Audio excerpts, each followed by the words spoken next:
إن الحمد لله نحمده ونستعينه ونستغفره ونؤمن به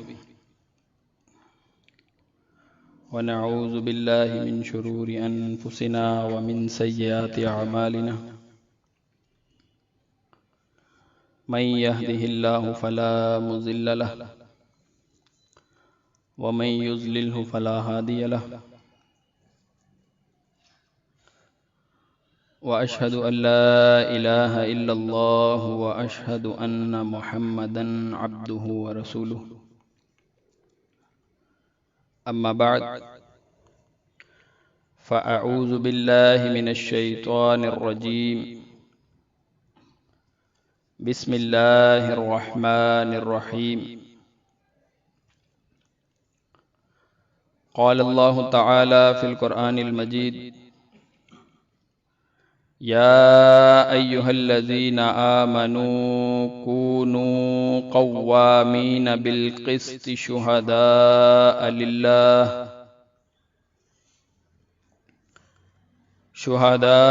لله ولو على أنفسكم أو الوالدين والأقربين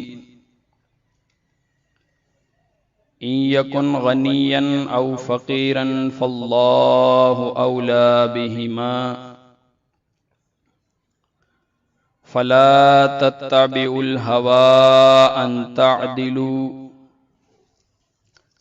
وإن تلووا أو تعرضوا فإن الله كان بما تعملون خبيرا. محترم عزت مند سننے والوں، یہ آپ کے سامنے اللہ کی لاریب کتاب قرآن مقدس سے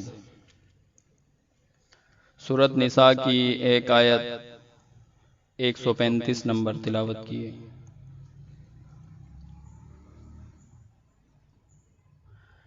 زمین اور آسمان کا جو نظام ہے، سورج چاند ستاروں کے چلنے کا نظام، ہواؤں کا نظام، موسموں کی تبدیلی، اسی طرح سمندر، نہریں، اسی طرح پہاڑوں کا نظام، الغرض کے کائنات میں، زمین اور آسمان میں اور جو کچھ اس کے درمیان ہے اور جو تحت الثری میں، وہ سارا نظام انصاف اور عدل ہی کے اوپر موقوف اور قائم ہے. اگر انہیں انصاف نہ ملے، ان کے ساتھ عدل نہ ہو، تو یہ کائنات ایک لمحہ بھی برقرار رہ نہیں سکتی. سمندروں کی اپنی مرضی ہو، سورج کی اپنی مرضی ہو، ستاروں کی اپنی مرضی ہو، ہواؤں کی اپنی مرضی ہو، الغرض کے عدل ان کے اندر نہ ہو، انصاف ان کے ساتھ نہ کیا جائے، تو دنیا کا نظام یہ چل نہیں سکتا. اسی طرح اللہ رب العزت نے انبیاء بھیجے، کتابیں ان کے اوپر نازل کی. ان کتابوں کے نزول کا جو مقصد تھا وہ اللہ رب العزت نے یوں بیان فرمایا کہ لَقَدْ أَرْسَلْنَا رُسُلَنَا بِالْبَيِّنَاتِ، البتہ تحقیق ہم نے تمہارے درمیان رسولوں کو بھیجا بالبینات، معجزات دے کر. پھر فرمایا وَأَنزَلْنَا مَعَهُمُ الْكِتَابَ، اور ہم نے ان کے ساتھ کتاب نازل کی، والمیزان، اور وہی کتاب ترازو بھی ہے، حق اور باطل کا، غلط اور صحیح کا، کفر اور اسلام کا وہ فرق بیان کرنے والی. فرمایا لِيَقُومَ النَّاسُ بِالْقِسْطِ، اس لیے کہ اس کے ذریعے لوگوں کے اندر عدل اور انصاف قائم کر دیا جائے. جس کا حق بنتا ہے اسے حق ادا کیا جائے، حقوق لوگوں کے پورے کیے جائیں، انصاف ان کے ساتھ ہونا چاہیے، عدل ان کے ساتھ ہونا چاہیے۔ کتاب بھیجنے کا مقصد بھی یہی ہے اور انبیاء کے آمد کا مقصد بھی یہی ہے۔ اسی طرح فرمایا ان اللہ یامر بالعدل والاحسان، جو کتاب نازل کی اس میں فرمایا اللہ تمہیں حکم دیتا ہے اس بات کا کہ عدل کرو اور احسان کرو۔ عدل اور احسان کا حکم دیا اس لیے کہ انصاف زمین کے اوپر، عدل زمین کے اوپر ہونا چاہیے۔ فرمایا اور اگر تم کسی کی نسبت کوئی بات کہو، اگر تم کسی کے ذمے کوئی بات کہو، فَعْدِلُوا، اس میں دیکھنا عدل ہونا چاہیے، انصاف اس میں ہونا چاہیے۔ وَلَوْ كَانَ ذَا قُرْبَىٰ، اگرچہ وہ تمہارا قریبی رشتہ دار ہی کیوں نہ ہو۔ اگر کسی کے ذمے کوئی بات بول رہے ہو، کسی کو بتا رہے ہو، کسی کا نام استعمال کر رہے ہو، تو بات انصاف پر مبنی کرنا، یہ تمہیں حکم دیا جا رہا ہے۔ سورۃ حجرات میں فرمایا فَأَصْلِحُوا بَيْنَهُمَا، دو اگر فریق لڑ پڑے آپس میں اور ان کی صلح تم کرانا چاہو، دو فریق لڑ پڑیں ان کی تم صلح کروانا چاہو، تو صلح بھی اسی بنیاد پہ ہوگی کہ بالعدل واقسطوا، کہ عدل ان کے اندر ہوگا اور انصاف ان کے اندر ہوگا تو ہی صلح کروا سکو گے۔ یعنی دو فریق آپس میں لڑ رہے ہیں، ان کا معاملہ ہوا، ان کا کوئی جھگڑا ہوا، کوئی تنازع ہوا، تیسرا اٹھ کر آئے اور وہ صلح کروانا چاہتا ہے، تو اگر وہ عدل کر سکتا ہے، اگر وہ حقوق دے سکتا ہے، حقدار کو اس کا حق دلوا سکتا ہے، پھر تو آئے صلح کروانے کے لیے، ورنہ وہ بیچ میں نہ آئے۔ ایسے نہیں کہ کچھ بڑے لوگ اٹھ کر آ جائیں کہ ہمیں مان لو، ہم بڑے ہیں تو بس جیسے ہم کہہ رہے ہیں ویسے مان لو، اور حقدار کو اس کا حق نہ دیا جائے۔ نہیں، دیکھیں جنگ جمل ہو رہی ہے، جنگ صفین ہو رہی ہے، اس مسئلے کو صحابہ کرام نے بڑے وضاحت کے ساتھ اور صاف طور پر بیان کیا۔ صحابہ کرام کے درمیان کوئی جنگ تھی اور وہ کچھ افراد اس میں صلح کروانے کی نیت رکھتے ہوں اور اس میں وہ حیثیت ان کی وہ نہ ہو کہ وہ عدل کر سکیں اور کسی کے حقوق وہ ادا کر سکیں، تو انہوں نے جو نصیحت کی یا انہوں نے جو طریقہ اختیار کیا وہ بہترین اور غیر جانبدارانہ طریقہ تھا۔ انہوں نے آپس میں ایک دوسرے کو کہا کہ دیکھو، اگر انصاف تم نہیں کر سکتے، عدل تم نہیں کر سکتے، صلح تم کرانا چاہتے ہو، تو پھر اگر انصاف والی پوزیشن تمہاری نہیں ہے تو اپنی تلواروں کو پتھروں کے اوپر مار کے ختم کر دو، ان کو توڑ دو اور گھروں کے ٹاٹ بن کے بیٹھ جاؤ۔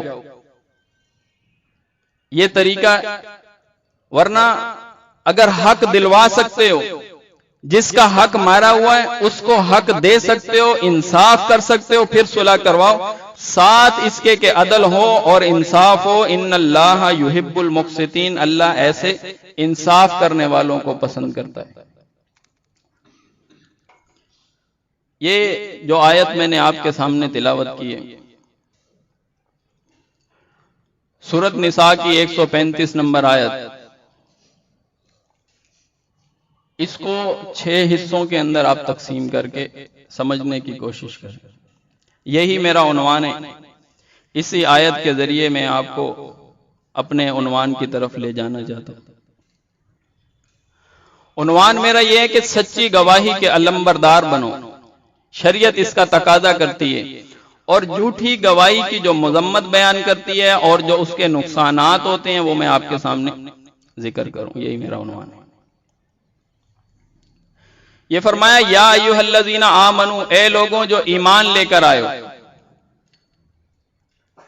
یہ بہت حکیمانہ انداز ہے مسئلے کو سمجھانے کا۔ فرمایا اے لوگوں جو ایمان لے کر آئے ہو، حکم کیا ہے؟ کونوا قوامین بالقسط، کہ ہو جاؤ کھڑے ہونے والوں میں، قیام کرنے والوں میں جو انصاف کے ساتھ کھڑے ہو جاتے ہیں۔ کس کے لیے؟ شہداء للہ، وہ گواہی دیں گے اللہ کے لیے۔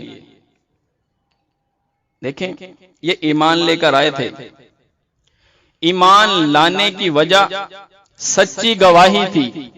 انہوں نے سچی گواہی دی اور بتایا کہ کائنات کے اندر معبود اللہ کے سوا کوئی نہیں ہے، اللہ کی صفات کسی اور میں نہیں دی جائیں گی، اللہ کے حقوق کسی اور میں نہیں بانٹے جائیں گے، اللہ کی اختیارات اور تصرف فی الامور والی صفاتیں، سجدہ کرنے والی صفت کہ اللہ کو سجدہ کیا جائے کسی اور کو نہ کیا جائے، اس بنیاد پر سچی گواہی کی بنیاد پر دوسروں سے ممتاز ہو گئے، دوسروں سے الگ ہو گئے۔ تو انہیں بتایا جا رہا ہے کہ دیکھو یا ایھا الذین آمنوا، اے ایمان والو، کونوا قوامین بالقسط۔ دیکھیں قوامین کہتے ہیں، یہ جمع ہے قوام کی، کونوا قوامین بالقسط، قوامین جمع ہے قوام کی، یہ مبالغے کا صیغہ ہے، اس کو تھوڑا سا سمجھیں۔ اس میں اللہ رب العزت نے بیان فرمایا کہ دیکھو ہر حال میں، مبالغہ اس میں پایا جاتا ہے، فرمایا ہر حال میں کھڑے ہو جاؤ، ہر کیفیت میں، ہر میدان میں، ہر جگہ پر جہاں تمہاری گواہی کی ضرورت پڑتی ہے، فرمایا کھڑے ہو جاؤ۔ گواہی تمہاری طبیعت کے خلاف ہے، تمہارے مزاج کے خلاف ہے، گواہی تمہاری ذات کے خلاف ہے، تمہارے باپ کے خلاف ہے، تمہاری قوم، قبیلے اور برادری کے خلاف ہو، فرمایا ہر حال میں گواہی اللہ کے لیے دینے کے لیے کھڑے ہو جاؤ۔ اسی طرح جب ایک شخص ایمان کا دعوے دار ہو، اسے کیا چیز دھوکے میں ڈالتی ہے کہ وہ گواہی سچی نہیں دیتا، حالانکہ یہ سچی گواہی دینے کی بنیاد پہ تو دوسروں سے الگ ہوا تھا، سچی گواہی دینے کی بنیاد پہ تو الگ ہوا تھا، یہ ممتاز ہوا تھا، ایمان اس کا کام آیا تھا، کلمہ نجات والا اس کا کچھ اہمیت رکھتا تھا، لیکن اسے کس چیز نے دھوکے میں ڈال دیا کہ اب جو معاملات پیش آ رہے ہیں، اب جو محافل میں بٹھایا جا رہا ہے، اب جو شورا کی پنچایت لگی ہوئی ہے، کسی جگہ پہ اس کو بلایا جا رہا ہے اور بٹھایا جا رہا ہے، تو یہ کیوں سچی گواہی نہیں دیتا؟ کیا وجہ ہے؟ ان وجوہات کو اللہ نے ذکر کیا ہے۔ دیکھیں سورۃ مائدہ کے اندر فرمایا کہ وَلَا يَجْرِمَنَّكُمْ شَنَانُ قَوْمٍ عَلَىٰ أَلَّا تَعْدِلُوا، کہ دیکھو کسی قوم کی دشمنی تمہیں انصاف کرنے سے روک نہ دے۔ کسی قوم کی دشمنی یعنی کسی کے ساتھ بنتی نہیں ہے، کسی کے ساتھ کوئی تنازع ہے، کسی کے ساتھ کوئی ایسی بات پیش آئی ہے کہ ان سے ٹکراؤ ہر وقت رہتا ہے، لڑائی رہتی ہے، تو اب اس کا کوئی مسئلہ آ گیا، فرمایا کہ دیکھو کسی قوم کی دشمنی ایسے نہ کر دے کہ تم انصاف چھوڑ دو، ایسا نہ ہو کہ انصاف کیا کرو، فرمایا اعدلوا، انصاف کرو، ہوا اقرب للتقوی، یہ تقوی کے بہت زیادہ قریب ہے، انصاف کرو یہ تقوی کے بہت زیادہ قریب ہے، واتقوا اللہ، پھر فرمایا اللہ سے ڈرو، ان اللہ خبیر بما تعملون، اللہ تمہارے ان اعمال کو جانتا ہے جو تم کر رہے ہو۔ دیکھیں انصاف ایک شخص کو کب ملے گا؟ جب گواہی سچی پیش کی جائے گی۔ گواہ جھوٹے پیش کر دیے جائیں تو کیا ہوگا؟ حقدار کو حق نہیں ملے گا، جو اصل مجرم ہے وہ زمین پہ دندناتا رہے گا، اور جس نے کوئی قصور نہیں کیا ہوا، جو شریف انسان ہوگا، اسے کیا ہوگا؟ اسے سزا مل جائے گی۔ یہ کس بنیاد پہ ہوا؟ گواہی غلط دینے کی بنیاد پر۔ گواہ ایسے لے آئے میدان میں، ایسی چیزیں اس نے بیان کر دی، اس نے جھوٹ بول بول کے ساری چیزیں سامنے بیان کر دی، اور جھوٹ بھی اس نے صاف طریقے سے بولا، سامنے منصف کو بھی پتہ نہ چلا کہ یہ جھوٹ بول رہا ہے، اتنے صاف طریقے سے۔ عدالتوں میں ایسے گواہ ملتے رہتے ہیں، وکیل خود پڑھا دیتے ہیں کہ آپ نے اس طرح کی گواہی دینی ہے۔ ہمارے معاشرے میں بھی ایسے، باپ پڑھا دیتا ہے بیٹے کو ایسے گواہی دینا، ماں پڑھاتی ہے ایسے گواہی دینا، چاچا پڑھاتا ہے شورا میں ایسے بولنا، فلانے بولتا ہے ایسے بولنا، ان کو پڑھا دیتے ہیں، تو پھر کیا ہوتا ہے؟ حقدار کو حق نہیں ملتا۔ اسی لیے مشہور ہے کہ الشہود هم القضاۃ، کہ گواہ ہی در حقیقت قاضی ہوتے ہیں. گواہ، اصل قاضی گواہ ہی ہوتے ہیں کہ وہ گواہی صحیح دیں گے تو مسئلہ کہیں صحیح، کوئی نتیجہ کہیں صحیح بیان ہوگا اور حقوق ملیں گے، حقدار کو اس کا حق ملے گا، ورنہ حقدار کو اس کا حق ملنا محال ہو گیا. گواہی سچی نہیں ہے، گواہی جھوٹی ہے.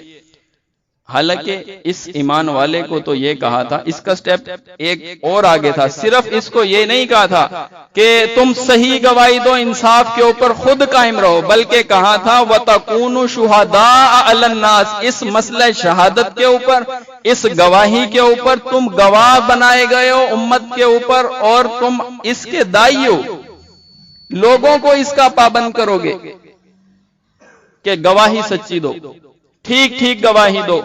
اسی لیے فرمایا شہداء للہ، یہ گواہی اللہ کے لیے دو.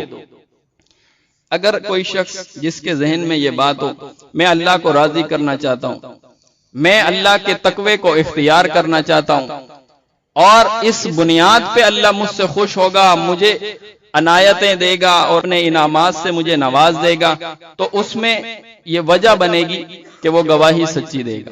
اگر اللہ سے ڈرتا ہوگا، تقوی کو اگر اختیار کرے گا. اس لیے تو اللہ بار بار کہتا ہے اقرب للتقوی، یہ بہت زیادہ تقوی کے قریب ہے. واتقوا اللہ، اللہ سے ڈرو. گواہی کے میدان اگر اللہ کا ڈر دل کے اندر ہوگا تبھی گواہی سچی دے گا، ورنہ کیا کرے گا؟ ورنہ بہت ساری چیزیں اس کے سامنے آئیں گی، بہت سارے معاملات اس کے سامنے آئیں گے، پھر وہ کنی کتراتا رہے گا. ادھر فرمایا نا کونوا قوامین بالقسط. اس میں جو قیام ہے، اصل میں قائم چیز ہمارے معاشرے میں اسے کہتے ہیں جو عمودی حالت کے اندر قائم ہوتی ہے، اس کے بارے میں کہتے ہیں یہ قائم ہے. اس بات یعنی کہ نہ ادھر جھکتی ہے نہ ادھر جھکتی ہے، نہ ادھر جھکا ہوتا ہے نہ ادھر جھکا ہوتا ہے. قائم چیز، اس کے بارے میں قوام، بہت زیادہ قائم ہونے والا، سیدھا ہر وقت کہ گواہی اس کے خلاف ہوتی ہے تو بھی دیتا ہے، گواہی اس کے حق میں ہوتی ہے تو بھی دیتا ہے، اور گواہی کو چھپاتا نہیں ہے، اعراض نہیں کرتا. اس کو بلایا جائے یہ بہانے نہیں بناتا، اور یہ لا علمی کا اظہار نہیں کرتا اگر اسے مسئلے کا علم ہو. اسی لیے فرمایا دیکھو یہ صرف اتنا نہیں کہ تم اپنے آپ کو یا کسی مسئلے میں صحیح گواہی دے دو بس. فرمایا بلکہ لوگوں کو اس بات کے اوپر پابند کرو کہ تمہیں صحیح گواہی دینی ہوگی، تم اس بات کے داعی ہو، اور یہ ایمانی ذمہ داری ہوگی، ایمانی ذمہ داری ہوگی کہ گواہی سچی دو گے، حق بات بولو گے. دیکھیں اگر سچی گواہی نہ دی جائے تو پھر کیا ہوتا ہے؟ جرائم پھیل جاتے ہیں. سچی گواہی نہیں ہوگی، جرائم پھیلیں گے، اور جب جرائم پھیلیں گے تو اصل جو قرآن کے نزول کا اور انبیاء کی آمد کا مقصد ہے وہ فوت ہو جائے گا. جرائم پھیلتے چلے جائیں گے. جس کی روک تھام کے لیے جو ایک نظام اور قانون اللہ نے نازل کیا تھا اس پر تو عمل نہیں ہوگا، وہ تو شروع ہی اسی بات سے ہوگا کہ گواہی سچی دو، ٹھیک ٹھیک گواہی دو.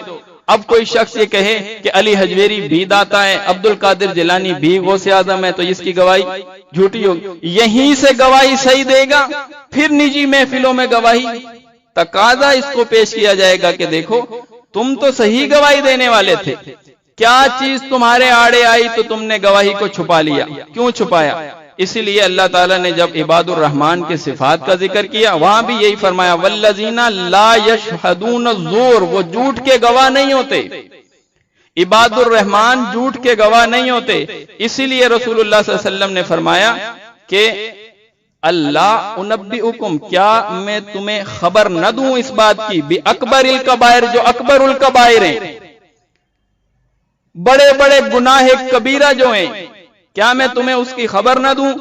قلنا، صحابہ نے کہا، ہم نے کہا بلا، کیوں نہیں یا رسول اللہ، اللہ کے نبی آپ ہمیں بیان کریں وہ اکبر الکبائر کیا ہیں. فرمایا قال الاشراک باللہ، اللہ کے ساتھ کسی کو شریک کرنا، وعقوق الوالدین، اور والدین کی نافرمانی کرنا. جب یہ دو باتیں رسول اللہ صلی اللہ علیہ وسلم نے فرمائی، وکانا متکئا، پس وہ ٹیک لگا کر بیٹھے ہوئے تھے. دو باتیں جب نبی علیہ السلام بیان کر رہے ہیں کہ دیکھو اکبر الکبائر تمہارے سامنے میں بیان کرتا ہوں، ان سے اپنے آپ کو بچاؤ۔ اس میں کیا ہے؟ اشراک باللہ، اللہ کے ساتھ کسی کو شریک کرنا، و عقوق الوالدین، آئین سے عقوق الوالدین، نافرمانی کرنا والدین کی۔ پھر نبی علیہ السلام نے کیا کیا؟ فجلسا، اپنی ٹیک چھوڑ دی، سیدھے ہو گئے۔ فقالا، پس کہا، اللہ وقول الزور و شہادت الزور۔ اور یہ لفظ اتنی بار بولا نبی علیہ السلام نے کہ دیکھو، جھوٹ بولنا اور جھوٹی گواہی دینا، جھوٹ بولنا اور جھوٹی گواہی دینا، یہ اتنی بار رسول اللہ صلی اللہ علیہ وسلم نے بولا۔ صحابی کہتے ہیں ہمیں یہ یقین ہو گیا یا ہم یہ کہہ بیٹھے کہ رسول اللہ صلی اللہ علیہ وسلم اب خاموش نہیں ہوں گے۔ اتنی بار نبی علیہ السلام نے فرمایا جھوٹ بولنا اور جھوٹی گواہی دینا یہ اکبر الکبائر میں سے۔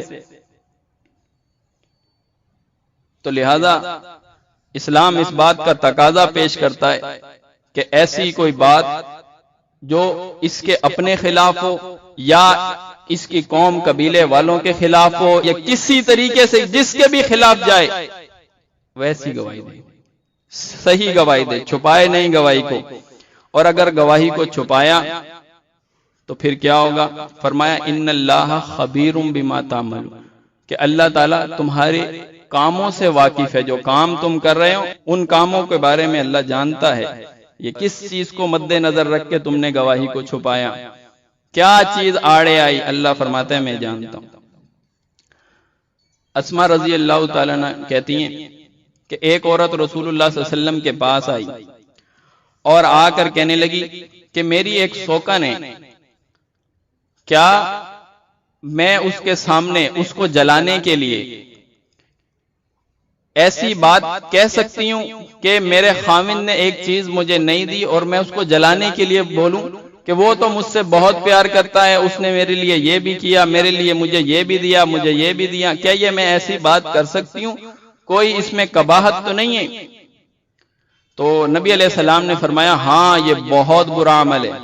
نبی علیہ السلام نے فرمایا ایک چیز ہے اس سے اب کسی کو نقصان نہیں ہو رہا، بظاہر ہم دیکھ رہے ہیں کسی کو نقصان، کوئی پھانسی پہ نہیں لٹک رہا ہے اس بات کے کرنے سے، کوئی پھانسی پہ نہیں۔ ہمارے سامنے بھی ایسے ہوتا ہے، جب جھوٹی گواہی پکڑی جائے یا کوئی کال پکڑ، اس سے کسی کو نقصان تھوڑی ہوتا ہے، اس سے کوئی نقصان تھوڑی ہو رہا تھا، یہ تو ایک بات ہے ایسے ہی خواہ تم نے اس کو پکڑ لیا، نقصان تھوڑی ہوتا ہے اس سے، نہیں۔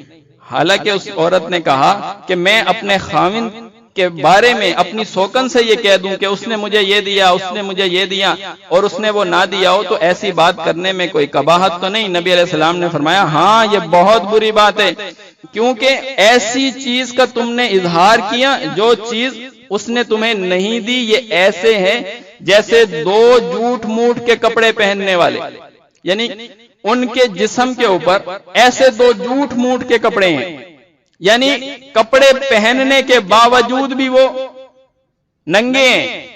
ہمارے معاشرے میں بھی ایسا ہے، لوگ آپ کو جتلائیں گے ہمارے پاس یہ اختیار ہے، ہمارے پاس یہ اختیار ہے، ہمیں یہ اختیار ملا ہوا ہے، ہمیں، حالانکہ اختیارات ان کے پاس نہیں ہوتے، ہمیں یہ اختیار ملا ہوا، یہ ایسے ہی ہے۔ فرمایا جھوٹ موٹ کے کپڑے اس نے پہنے ہوئے ہیں، یہ کپڑے پہننے کے باوجود کیا ہے؟ ننگا ہے، اس کے پاس اختیارات نہیں ہیں، اور یہ لوگوں کو ظاہر کر رہا ہے کہ میرے پاس یہ بھی ہے، میرے پاس یہ بھی ہے۔ تو فرمایا کہ یہ بہت بری بات ہے۔ جھوٹی گواہی دینے سے ہمارے معاشرے کے اندر کیا نقصان ہے؟ کچھ ظاہری نقصان ہے، اس کو آپ ذہن میں رکھیں۔ سب سے پہلے تو اللہ کے حکم کی نافرمانی کا وبال پڑ جاتا ہے۔ حکم کا انکار کیا، اس کو کہا تھا سچی گواہی دو، صحیح گواہی دو، اس نے وہ نہیں کیا۔ پھر دوسرا وبال اس کے اوپر آیا، ظالم کی اس نے مدد کی، جھوٹی گواہی دینے سے ظالم کی مدد ہو گئی۔ اور تیسرا وبال اس کے اوپر آیا، مظلوم کے اوپر ظلم ہو گیا، اور مظلوم مزید رسوا ہو گیا۔ پہلے ظلم سے رسوا تھا، اس نے جھوٹی گواہیاں دے دی اور اس کو حق نہیں ملا، اور پھر وہ اور رسوا ہو گیا۔ اور پھر اس کے بعد جھوٹی گواہی دینے سے نظام عدل کو اس نے پارا پارا کر دیا۔ عدل کہاں سے آئے گا؟ منصف کتنا بھی شریعت کے عین مطابق بیٹھ کے فتوے دے، تو جب اس کو گواہیاں ہی جھوٹی پیش کرو گے، جب اس کے سامنے گواہی جھوٹے لے کر آؤ گے، بتاؤ کہاں سے نظام عدل آئے گا؟ نظام عدل نہیں آئے گا۔ اور جھوٹی گواہی دینے سے جرائم پھیل جاتے ہیں، جرائم پھیلیں. جو اصل مجرم ہے وہ ایسے ہی دندناتا رہے گا، اصل مجرم ایسے ہی دندناتا رہے گا اور مزید جرائم کرے گا اور مزید لوگوں کے ساتھ وہ کھلواڑ کرے گا، ان کے حقوق مارے گا اور نڈر ہو جائے گا. جب گواہی سچی ہوگی اس کو لگام ڈالی جائے گی، اس کو سزا دی جائے گی، اور پھر اس کے بعد معاشرے میں امن کی فضا ہوگی، انصاف ہوگا، عدل ہوگا. ہر شخص یہ سمجھے گا کہ میرے پاس ایسے معاملات ہیں کہ اسلام کا نظام ہے، زمین کے اوپر ایسے لوگ ہیں، حق مجھے مل جائے گا، میرا حق مارا نہیں جائے گا. لیکن اگر آپ دیکھیں باہر کے نظام میں، ابھی ہمارے اس ماحول میں نہیں، باہر کے نظام میں جب ایک شخص مایوس ہو جائے مجھے حق نہیں ملتا، جھوٹی گواہیاں ہیں، عدالتیں جھوٹی ہیں، نظام غیر شرعی ہے، مجھے حق نہیں ملتا، اور پھر اس کو یہاں پہ بھی جھوٹی گواہیاں ہوں، اس کو یہاں پہ بھی یہی ماحول ملے، تو بتائیں اس کو انصاف کہاں ملے گا؟ کہاں ملے گا اس کو انصاف؟ اس کو انصاف نہیں ملے گا. اور یہ اسی طرح اپنے انصاف کو حسرت کی نظر سے دیکھتا ہی رہے گا، مجھے انصاف کب ملے گا، اور مجھے تو میرے اوپر تو مزید سختیاں. دیکھیں نا، اگر گواہی جھوٹی ہوگی اس کے لیے قید کے فیصلے ہو جائیں گے، اس کے لیے سولی پہ لٹکانے کے فیصلے ہو جائیں گے، اور جس نے جرم کیا ہوگا اسے باعزت بری کر دیا جائے گا. انصاف کہاں آئے گا؟ تو اسی لیے فرمایا احکامات کا اللہ تعالیٰ نے اجرا کیا. سورۃ اعراف میں فرمایا اے نبی علیہ السلام آپ کو بھی اللہ یہی حکم دیتا ہے کہ آپ عدل و انصاف کریں. سورۃ انعام میں فرمایا انصاف کی بات کہنے کا اللہ نے حکم دیا. حجرات میں فرمایا اگر کسی کی صلح بھی کرواؤ گے تو عدل اور انصاف کے ساتھ، اگر حقوق نہیں دے سکتے نہ کراؤ صلح، اپنی تلواریں پتھروں کے اوپر مار کے توڑ لو، گھروں کے ٹاٹ بن کر بیٹھ جاؤ اگر حقوق نہیں دے سکتے، ورنہ صلح نہیں کرو. اگر صلح کرواؤ گے تو حقوق کی بنیاد پر، عدل کی بنیاد پر اور انصاف کی بنیاد کے اوپر. اور سورۃ حدید میں فرمایا کہ رسولوں کی بعثت کا مقصد ہی یہی تھا کہ وہ انصاف قائم کریں، وہ زمین کے اوپر انصاف لے کر آئیں. اور سورۃ مائدہ کے اندر فرمایا کہ کسی کی دشمنی عدل اور انصاف کے اندر رکاوٹ نہ بننی چاہیے. اور پھر فرمایا اللہ عدل اور انصاف کرنے والوں کو پسند کرتا ہے، ان سے محبت کرتا ہے. سورۃ فرقان میں بیان فرمایا کہ عباد الرحمن کی صفت یہ ہے کہ وہ جھوٹ کے گواہ نہیں ہوتے، گواہی سچی دیں گے، اپنے خلاف جائے گی، باپ کے خلاف جائے گی، جس کے بھی خلاف جائے گواہی سچی دیں گے. اور پھر فرمایا کہ جو گواہی کو چھپائے، بقرہ کے اندر فرمایا جو گواہی کو چھپائے، گواہی دینے سے اعراض کرتا ہے، گواہی چھپا لیتا ہے، فرمایا وہ اس کا دل گناہگار ہے، اس کا دل گناہگار ہے. اور نبی علیہ السلام نے فرمایا ایک لوتھڑا ایسا ہے اگر وہ بگڑ جائے پورا جسم بگڑ جاتا ہے، پورا جسم بگڑ. اور پھر نبی علیہ السلام نے 3 دفعہ اشارہ کیا وہ دل ہے، وہ دل ہے، وہ دل ہے، اس کا دل گناہگار.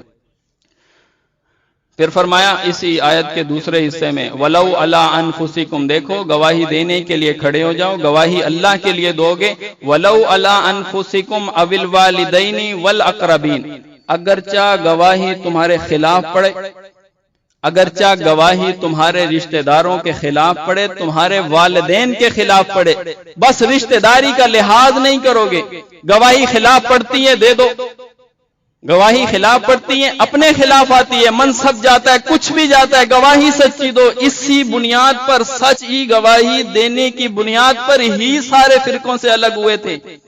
سچی بنیاد، سچی گواہی. اگر سچ نہ بولا، گواہی نہ سچی دی، نجی محافل میں کسی بھی ادارے کے اندر یا کسی بھی مجلس کے اندر گواہی کو چھپایا اس لیے کہ وہ میرے خلاف جاتی تھی، گواہی کو چھپایا اس لیے کہ میری ناک اس سے خراب ہو رہی تھی، میری ناک بچانے کا سوال تھا.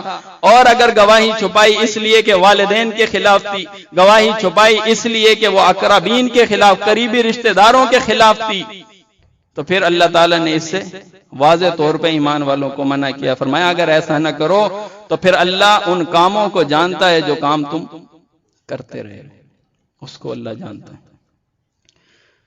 اس سے آگے اللہ نے فرمایا وَأَن يَكُنْ غَنِيًّا أَوْ فَقِيرًا فَاللَّهُ أَوْلَى بِهِمَا، اگر کوئی جس کے خلاف تم گواہی دینے لگے ہو، اگر کوئی غریب ہے یا وہ امیر ہے، مالدار ہے یا غریب ہے، دولت مند ہے یا اس کے پاس کچھ بھی نہیں ہے، ایک ذہن میں ایک بات آ جاتی ہے، دل کے اندر ایک بات آ جاتی ہے کہ غریب ہے، چلیں اس کا ساتھ دے دیتے ہیں، ساتھ دے رہے ہیں، حالانکہ اس نے ظلم کیا ہے، حالانکہ اس نے ظلم کیا ہے، چلو خیر ہے وہ مالدار ہے، اس کو دباؤ، تھوڑا سا مالدار کو نیچے دباؤ، اس حمایت کے اظہار کرنے کا تمہیں کوئی حق نہیں ہے۔ اللہ زیادہ حمایتی ہے ان لوگوں کا، اللہ زیادہ ان کا حامی اور مددگار ہے۔ فرمایا فاللہ اولا بہما، ان دونوں کا اللہ زیادہ مددگار ہے، زیادہ ان کی حمایت کرتا ہے۔ اگر انصاف ہے، کوئی بات گواہی غریب کے خلاف پڑتی ہے دے دو، امیر کے خلاف پڑتی ہے ان کے خلاف بھی دے دو۔ دیکھیں یہ جب مسلمان ایک ہوئے تھے، متحد ہوئے تھے، اسلام کے قبول کرنے کے بعد ہی تو ملت واحد بنی تھی، اور پھر اب دوبارہ سے دو ٹکڑے کیوں ہو جائے، امیر الگ غریب الگ کیوں ہو جائے، عوام مسلمان کیوں دو گروہوں میں تقسیم ہو جائے دوبارہ سے؟ فرمایا گواہی اگر غریب کے اوپر پڑتی ہیں پھر بھی دو، امیر کے اوپر پڑتی ہیں پھر بھی دو۔ دیکھیں اسلام وی آئی پی کلچر کا تو قائل ہی نہیں ہے، وی آئی پی امیریں ذرا ان کو ذرا سائڈ سے نکال دو، ان کے لیے اور قانون بنا دو، امیروں کے لیے قانون الگ، غریبوں کے لیے قانون الگ، عوام کے لیے اور قانون، خواص کے لیے اور قانون، نگران کے لیے اور قانون، رعایا کے لیے کوئی اور قانون۔ ایسا نہیں، فرمایا بنی اسرائیل اسی لیے تباہ ہوئی، وہ بنو مخزومی عورت، قریش کا بڑا خاندان ہے، نامور ہے، عزت مند خاندان ہے، شریف خاندانوں میں نام ہے، اس کی ایک عورت نے چوری کر لی، فاطمہ اس کا نام ہے۔ رسول اللہ صلی اللہ علیہ وسلم نے ہاتھ کاٹنے کا حکم جاری کر دیا، لوگ آ گئے، اکٹھے ہو گئے، مشاورت ہو رہی ہے، اتنا عزت مند خاندان ہے، خاندان کی ناک کٹ جائے گی، اس میں بھی چور ہیں، ان کے بھی ہاتھ کٹیں، ان کی عورتیں بھی چور ہیں، ہاتھ اگر کٹ جائے گا تو نام ختم ہو جائے گا قبیلے کا۔ تو مشاورت ہو رہی ہے، رسول اللہ کے پاس ایک بندہ بھیج دو، کون جائے اور بات کرے، جرت ہی نہیں ہے کسی میں، جائے اور ایسے سفارش لے کر اور سزا ہٹوا دے، نہیں ہے۔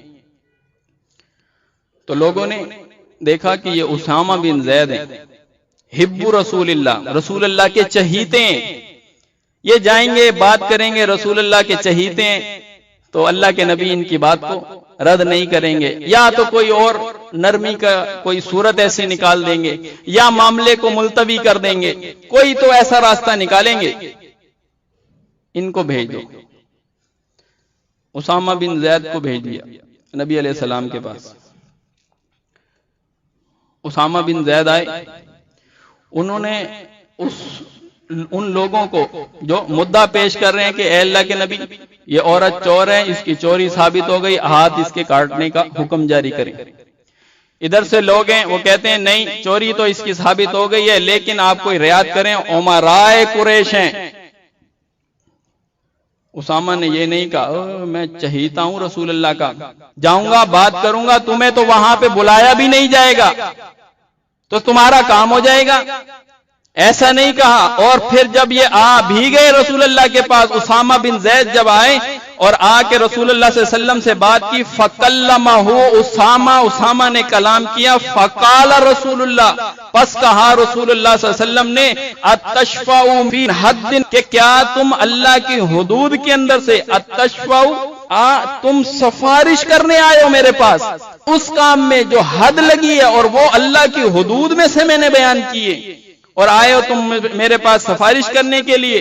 رسول اللہ صلی اللہ علیہ وسلم نے غصہ کیا، ثم قام، پھر رسول اللہ کھڑے ہو گئے، فاختتب، خطبہ جاری کیا، خطبہ پڑھا، ثم قال، پھر کہا، انما اہلک الذین قبلکم انہم کانوا اذا سرق فیہم شریف ترکہ، جب تم میں سے پچھلی امتوں میں سے کوئی شریف گروہ، کوئی باعزت گروہ، کوئی طاقتور گروہ ان میں سے کوئی جرم کرتا تھا یا ان میں سے کوئی چوری کرتا تھا تو وہ اسے چھوڑ دیا کرتے تھے، اور فرمایا وَإِذَا سَرَقُوا فِيهِ الضَّعِيفُ، اور اگر ان میں سے چوری کرے کوئی کمزور کوئی بغیر نام والا، کوئی بغیر حسب اور نسب والا.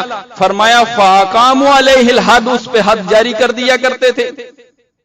تو فرمایا اسی بنیاد کے اوپر پچھلی قوم بنی اسرائیل ہلاک ہو گئی.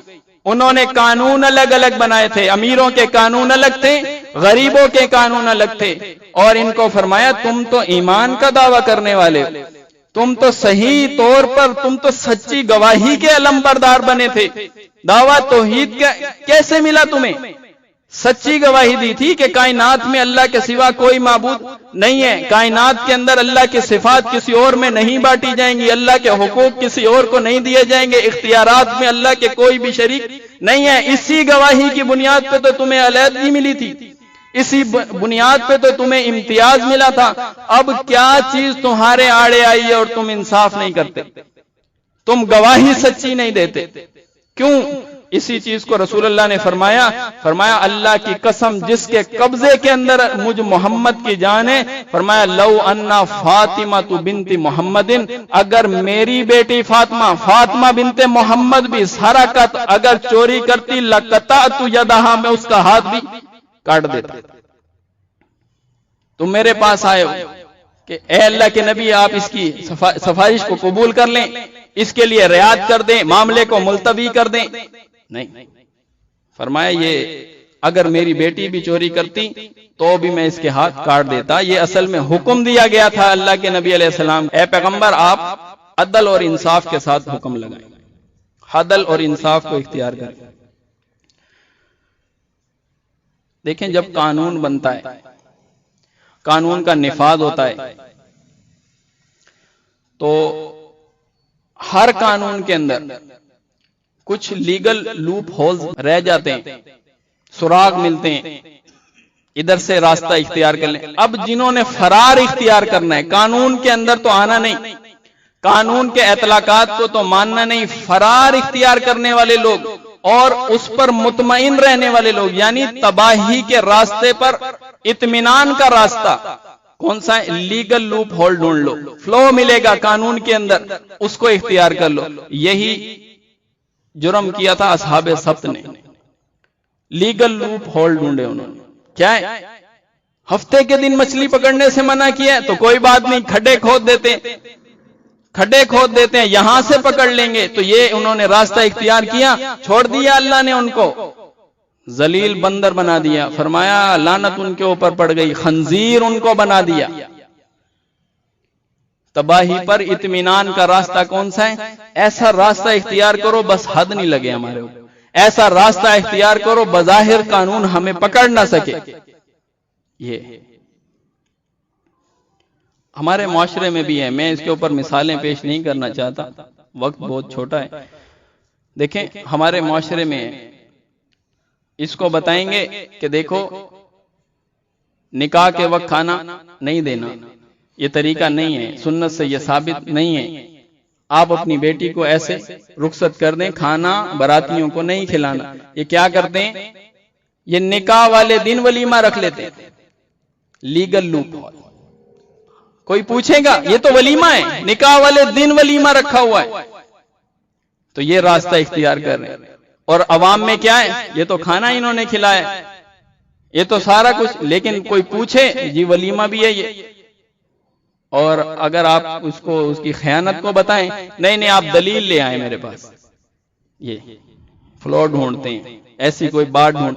اصحاب سبت نے ہفتے والے دن مچھلی نہیں پکڑی تھی، اتوار کو پکڑی، کھڈا کھود دیا ہفتے والے دن کے لیے، اور پھر اپنا کام انہوں نے کر لیا. جس چیز کو چاہتے تھے وہ چیز انہوں نے اخذ کر لی.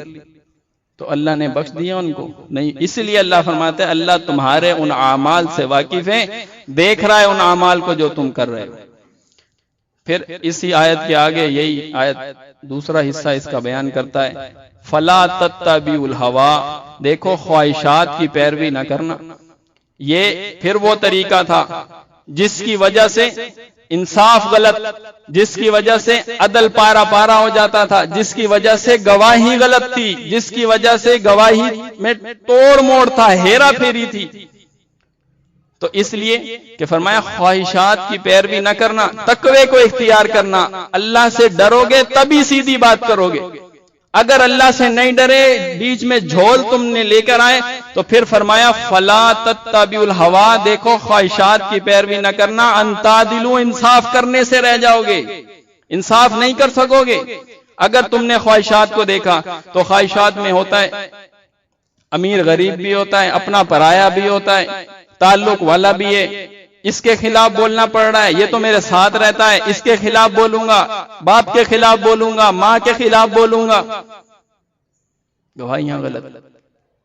جماعت والے پوچھتے ہیں، نگران پوچھتے ہیں آپ کے گھر میں کون کون ساتھی ہے؟ جی سارے ساتھی ہیں، سارے ساتھی ہیں، حالانکہ گھر میں طاغوت کا پتہ کوئی نہیں، ایمان کا پتہ کوئی نہیں، آیات سیکھی کوئی نہیں، اطمینان ان سے کیا کوئی نہیں، ان کے ساتھ کوئی امتحانی سوال ان سے کیے کوئی نہیں، کچھ دین ان کو سکھایا نہیں، سارے ساتھی ہیں جی۔ فرمایا گواہی سچی دو، اگر گواہی سچی نہیں دو گے تو پھر حقدار کو حق نہیں ملے گا۔ جو جماعت سے باہر شادی کرے گا اس کے اوپر تو پابندی ہوگی، لیکن جو جماعت میں شادی کرے اس کے ذمے ایک ایسی عورت آ جائے جس کو کچھ بھی نہ پتا ہو اور وہ سارے کام کرتی ہو، وہ سارے وہی اعمال وہی بریلویوں والے، وہی دیوبندیوں والے، وہی شیعوں والے اور وہی اہل حدیثوں والے کرتی ہو، اسے جماعت میں شادی کر کے کیا ملا؟ کچھ بھی نہیں۔ اس نے گواہی غلط دی تھی، اول روز بتایا ہوتا کہ میری بیٹی اس بات کو، اس توحید کو، اس دعوت کو نہیں جانتی، میں اس کو سکھاؤں گا، میں اسے پڑھاؤں گا، مطمئن ہو جاؤں گا تو اس کا فطرانہ بھی ادا کروں گا۔ اول روز ہی گواہی غلط دی، اس کے ذمہ کیا لگ گیا؟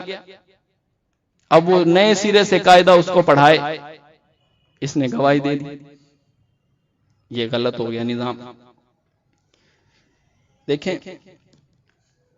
عدل ہو جائے، انصاف ہو جائے، حقوق ملیں، اس کے لیے مقدمہ دونوں طرف کا سنا جائے، دونوں طرف کا مقدمہ سنا جائے، تبھی تو حق ملے گا۔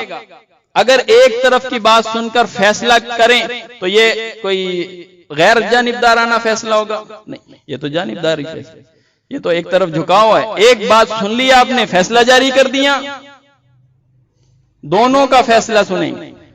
اسی لیے بچوں کا امتحان بھی کریں گے، اسی لیے گھر میں پوچھیں گے بھی صحیح، سوالات بھی کریں گے، امتحان ان کا ایمانی امتحان بھی ہوگا۔ آپ نے کہہ رکھا ہے کہ یہ بچے ہمارے ساتھی ہیں، لے آؤ ذرا اس کو فلانے دن امتحان کے لیے، پھر اس کا امتحان ہوگا، اس سے پوچھا جائے گا یہ کتنے پانی میں ہے، کتنے اس کو علم ہے، کتنا آیات یہ جانتا ہے، مسئلہ کتنا جانتا ہے، اور اس کی ترغیبات کیا ہیں، اس کے شوق کیا ہیں، اس کی ظاہری وضاحتیں کیا ہیں۔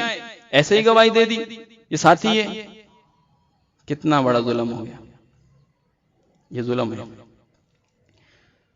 پھر فرمایا کہ وَإِن تَلْوُوا أَوْ تُورِضُوا، دیکھو اگر گواہی کے معاملے میں زبان گھما کے تم نے بات کی، گواہی کے معاملے میں زبان مروڑ کے تم نے بات کی، یا اس سے اعراض کیا، گواہی نہیں دیتے، گواہی کے لیے بلایا جاتا ہے نہیں دیتے، پتہ ہے یہ گواہی باپ کے خلاف پڑے ہی پڑے، نہیں آتے، پتہ ہے یہ گواہی اس سے مانگی جا رہی ہے، طلب کی جا رہی ہے، اس کے اپنے خلاف ہے، نہیں دیتا، پتہ ہے اس کے والدین کے خلاف ہے، اقربین کے خلاف ہے، قریبی رشتہ داروں کے خلاف ہے، ماما چاچا تائے کے خلاف ہے، یہ گواہی نہیں دیتا۔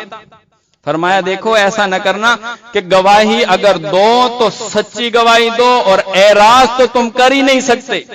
اگر مسئلہ تم جانتے ہو، حقیقت تمہارے سامنے ہے، واقعہ تم جانتے ہو، تو تقوی کو اختیار کرو، گواہی دو، اعراض نہیں کرو گے اور اپنی زبان کو بھی نہیں مروڑو گے، ایسے پیچدار گول مول بات نہیں کرو گے، بات کا مطلب ہی کچھ اور بن جائے، یا بات واضح ہی نہ ہو سکے اس نے کہا کیا ہے، تو حق بات، عدل، انصاف نہیں ہو سکے گا۔ یہ اللہ کا امر آیا۔ فرمایا یہ یہودی جو تھے وہ زبان مروڑ مروڑ کے بات کرتے تھے۔ فرمایا یلوون السنتہم، زبان مروڑ کے گفتگو کرتے تھے کتاب اللہ کے اندر، اللہ کی وحی کے اندر، اور گواہیوں کے معیار کے اندر۔ فرمایا اس سے بڑا ظالم کون ہے جو اللہ کی گواہی کو جھٹلا دے۔ گواہی کا مسئلہ اتنا اہم ہے کہ عدل اور انصاف اسی کے اوپر ہی کھڑا ہوا۔ گواہ ہی در حقیقت قاضی ہوا کرتے ہیں، جب گواہی غلط آئے گی انصاف بھی نہیں ہوگا، ظاہر سی بات ہے۔ تو اس لیے اہل ایمان سے تو اللہ نے یہی تقاضا کیا تھا کہ دیکھو گواہی کے اندر پہلو تہی نہ کرنا اور ان سے اپنے آپ کو چھڑانا نہیں، باپ کے خلاف پڑے، گھر والوں کے خلاف پڑے، تمہاری مرضی کے خلاف ہو، ہر طرف ہو، گواہی پیش کرو۔ اور دیکھو اللہ جو جس کی صفت الرحمن ہے، بڑا رحیم ہے، جس کی صفت ہے رحیم ہے، رحمان ہے، غفور ہے، اسی رب کی صفت ہوگی قہار بھی ہے، جبار بھی ہے، اسی رب کی صفت ہوگی انا بطش ربک لشدید ہے، پکڑ آئے گی، پکڑ بڑی سخت آئے گی اس کے اوپر۔ نظام عدل کا اس نے دھجیاں بکھیر دی، گواہی جھوٹی دیتا ہے، حقدار کو اس کا حق نہیں ملتا، گواہی گول مول دیتا ہے، گواہی چھپا لیتا ہے، تو پھر کیا ہوگا؟ فرمایا انا بطش ربک لشدید، اللہ کی پکڑ آئے گی، بڑی ظالم پکڑ آئے گی۔ فرمایا وَأَقِیمُوا الشَّهَادَةَ لِلَّهِ، اللہ کے لیے گواہی دینے کے لیے کھڑے ہو جاؤ۔ وَمَنْ أَظْلَمُ مِمَّنْ كَتَمَ شَهَادَةً عِنْدَهُ مِنَ اللَّهِ، فرمایا اس سے بڑا ظالم اور کون ہوگا جو اللہ کی گواہیوں کو چھپائے جو اللہ کی طرف سے ہیں۔ وَمَا اللَّهُ بِغَافِلٍ عَمَّا تَعْمَلُونَ، اللہ ان کاموں سے غافل نہیں ہے جو کام تم کرتے ہو، ہر اعمال تمہارے دیکھ رہا ہے، کس وجہ سے چھپا رہے ہو، کیوں چھپا رہے ہو، آڑے کیا چیز آ رہی ہے، کیوں ایسے معنی کو گھما رہے ہو، گواہی کو کیوں گول مول کر رہے ہو اور اس سے اعراض کر رہے ہو۔ فرمایا ہر کام کو میں جانتا ہوں۔ پھر فرمایا وَلَا تَكْتُمُوا الشَّهَادَةَ، دیکھو گواہی کو چھپانا نہیں، اور جو گواہی چھپائے فَإِنَّهُ اسْمٌ قَلْبُهُ، اس کا دل گناہگار ہے، اس کا دل نافرمان ہے، اور جس کا دل نافرمان ہے وہ پورا کا پورا بدن اس کا نافرمان ہے۔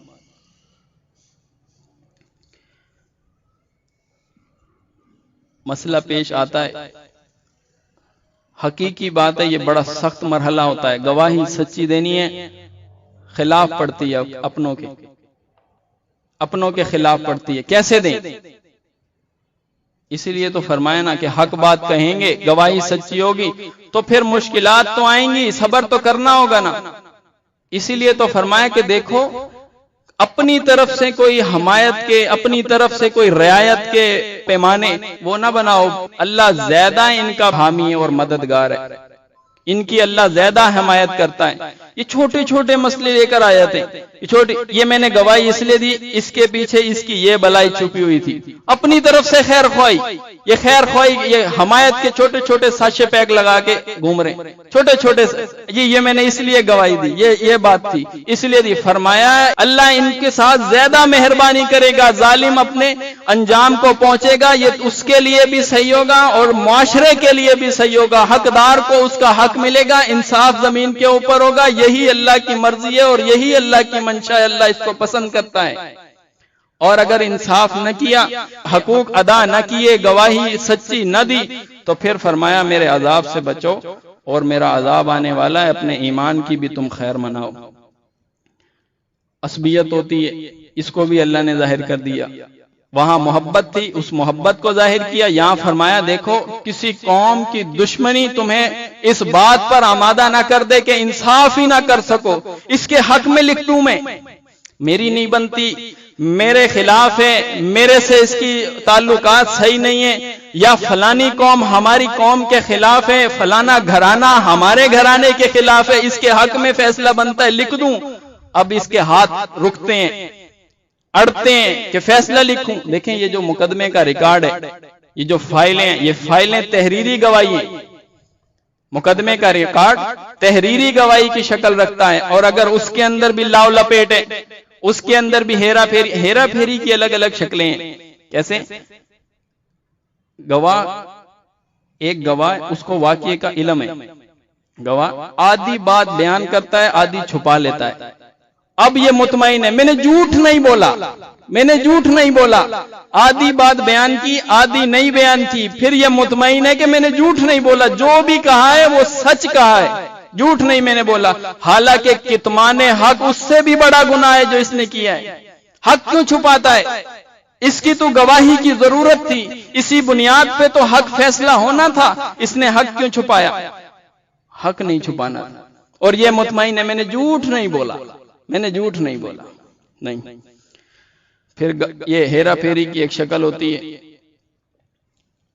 گواہ کو واقعے کا علم ہے لیکن اس کی ترتیب بدل دیتا ہے، واقعہ پورا بیان کرتا ہے، بات پوری بیان کرتا ہے، ترتیب اس کی بدل دیتا ہے تو کچھ کا کچھ بن جاتا ہے اور یہ بیان کر دیتا ہے۔ دیکھو میں نے نہ کچھ چھپایا، نہ میں نے کوئی جھوٹ بولا، نہ میں غیر حاضر ہوا، سارا کام کیا میں نے، گواہی بھی دی، اپنے کے خلاف تھی، جیسا بھی تھا میں نے دے دیا، ترتیب اس کی غلط بیان کر دی اور غلط ترتیب بیان کرنے کی وجہ سے مسئلہ کچھ کا کچھ ہو گیا، پھر جو ہے وہ حقدار کو حق نہیں ملا، وہ وہیں ترستا رہا، حسرت سے انصاف کو دیکھتا رہا، انصاف ملے مجھے انصاف ملے، لیکن اس کو انصاف نہیں ملتا۔ اسی طرح ہمارے معاشرے میں امیر غریب کی جو تقسیم ہے یہ بہت بار سامنے آتی ہے، اس کے خلاف بولیں گے نہیں یہ تو امیر ہے، اس کے خلاف بولیں گے یہ تو غریب ہے، نہیں، امیر اور غریب یہ تقسیم بار بار روکتی ہے اس کو سچ بات بولنے سے۔ اپنا رشتہ دار ہے اس کے خلاف، بھائی ہے بھائی کے خلاف نہیں بولنا، مسئلہ کوئی بھی ہے، مسئلہ سود کا ہے یا رشوت کا مسئلہ ہے، حقوق تلفی کا یا تقدس کی پامالی، کوئی بھی مسئلہ ہو، اس کو تو بہرحال ہر وقت یہی حکم دیا گیا تھا کیا کہ کونوا قوامین بالقسط شہداء للہ، کھڑے ہو جاؤ اللہ کے لیے گواہی دو، گواہی اللہ کے لیے دینی ہے، کس رشتہ داری کیوں دیکھ رہے ہو؟ گواہی تو اللہ کے لیے دینی ہے، اللہ نے اپنے لیے گواہی مانگی ہے، لو میرے لیے، میری رضا کے لیے گواہی دو۔ پھر یہ ماں باپ کو دیکھ رہا ہے، پھر یہ قوم قبیلے کو دیکھ رہا ہے، پھر یہ بھائی کو دیکھ رہا ہے، مامے چاچے تائے کو دیکھ رہا ہے، اس کو میں بچا لوں، اس کی حمایت آ رہی ہے اس کے ذہن میں۔ فرمایا اللہ زیادہ ان کا خیر خواہ ہے، گواہی سچی دو گے، کوئی چھوٹا ہے وہ بھی گواہی سچی دے، بڑے کے متعلق ہے وہ بھی گواہی سچی دے، کوئی امیر ہے وہ بھی گواہی سچی دے، غریب ہے وہ بھی گواہی سچی دے، نگران ہے وہ بھی گواہی، رعایا بھی گواہی سچی دے، اپنا ہے یا پرایا کسی کے خلاف گواہی جاتی ہے، گواہی سچی دو گے ورنہ پھر اللہ کی پکڑ آئے گی۔ فرمایا ان بطش ربک لشدید، اللہ کی ایسی پکڑ ہوگی بچانے والا کوئی نہیں آئے گا، پوچھنے والا کوئی نہیں آئے گا، کوئی مال و دولت نہیں ہوگا فدیے میں دینا چاہو گے، اللہ کے نبی بھی سفارش اس کی نہیں کریں گے جو ظالم ہے۔ دیکھیں عمر رضی اللہ عنہ سے سوال ہوتا ہے ہمارا تو کرتا نہیں بنا، آپ کا کیسے بن گیا؟ ہمارا تو نہیں بنا، اب ادھر جواب دینا پڑتا ہے، جواب دیں۔ فرمایا میرا بیٹا ہے عبداللہ یہاں؟ جی بابا جی ہوں۔ بتاؤ ان کو کہ کیا ہوا؟ بتایا کہ میرے بھی حصے کا تھا، بنتا تو ابا کا نہیں تھا، میرا بھی نہیں تھا، اسی طرح ہی پورا برابر کا کپڑا تھا، میں نے اپنا کپڑا دے دیا والد صاحب کو، اس سے یہ بن گیا۔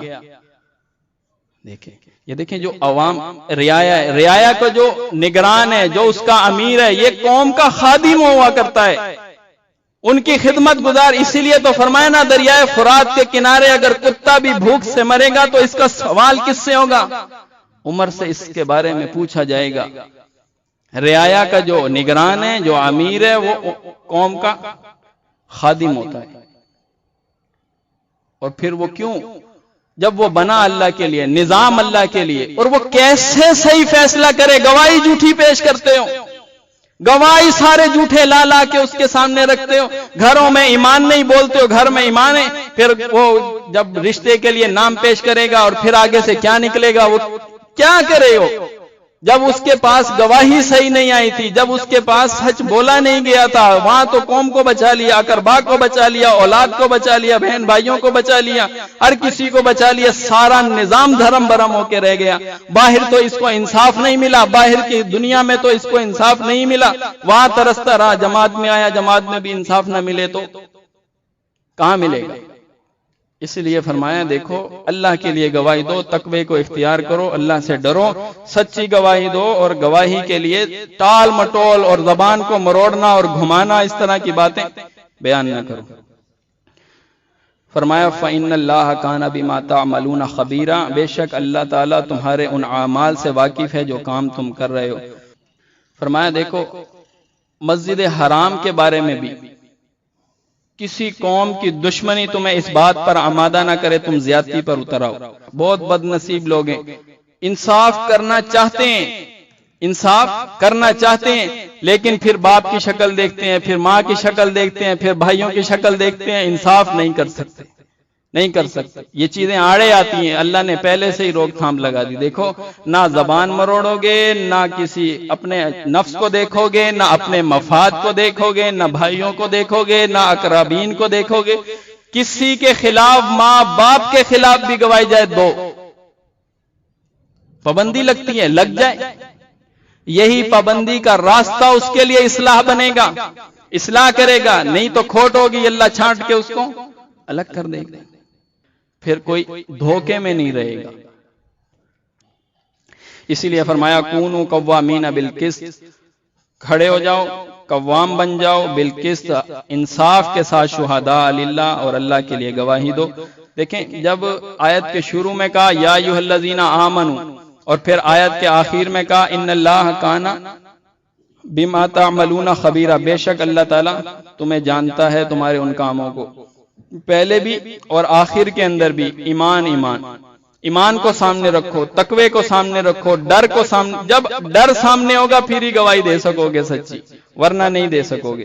تو اسی لیے اللہ نے ایک بنی اسرائیل کا ذکر کیا سورۃ اعراف کے اندر، فرمایا ان الذین یکفرون، یہ بہت مشکل مرحلہ تھا، اسی لیے اللہ نے فرمایا ان الذین یکفرون بآیات اللہ، وہ لوگ جو کفر کرتے ہیں اللہ کی آیات کا، ان لوگوں نے کیا کیا، وَيَقْتُلُونَ النَّبِيِّينَ بِغَيْرِ حق، انہوں نے انبیاء کو بغیر حق کے قتل کر دیا۔ اصل میں انبیاء کی دعوت پورے ان کے اپنے خلاف تھی، ماں باپ کے خلاف تھی، ان کے پورے قبیلے والوں کے خلاف تھی، اور وہ پوری ان کی دنیا داری یا دکانداری یا معاشرے کی ہر طرف سے انبیاء کی دعوت ٹکرا رہی تھی۔ ایک نیا نظام انبیاء کی طرف سے تھا، ان کے نظام کی مکمل تردید تھی، انہوں نے نہیں ماننا تھا۔ انہوں نے کیا کیا، وَيَقْتُلُونَ النَّبِيِّينَ بِغَيْرِ حق، انہوں نے انبیاء کو بغیر حق کے قتل کر دیا۔ پھر فرمایا وَيَقْتُلُونَ الَّذِينَ، اور انہوں نے قتل کیا ان لوگوں کو بھی، اب یہ غیر نبی کا ذکر ہو رہا ہے، فرمایا ان لوگوں کو بھی، وَيَقْتُلُونَ الَّذِينَ يَأْمُرُونَ بِالْقِسْطِ، فرمایا ان لوگوں کو بھی انہوں نے قتل کر دیا جو سچی گواہی کا احتجاج کر رہے تھے، گواہی سچی دو، کسی کے خلاف پڑتی ہے سچی گواہی دو، فرمایا ان کو بھی انہوں نے قتل کر دیا۔ وَيَقْتُلُونَ الَّذِينَ يَأْمُرُونَ بِالْقِسْطِ مِنَ النَّاسِ، فرمایا فَبَشِّرْهُم بِعَذَابٍ أَلِيمٍ، انہیں دردناک عذاب کی بشارت سنا دے۔ تو اللہ تعالیٰ سے دعا ہے کہ اللہ تعالیٰ ہمیں حق بات کہنے اور اس پر عمل کرنے کی توفیق عطا فرمائے۔ وَمَا عَلَيْنَا إِلَّا الْبَلَاغُ۔